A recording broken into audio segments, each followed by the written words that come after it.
కలలీయగా నీ తోడు నాకుంది.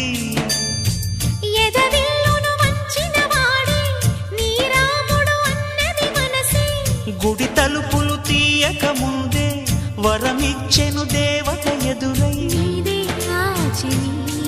నిజమేనా జాబిలి.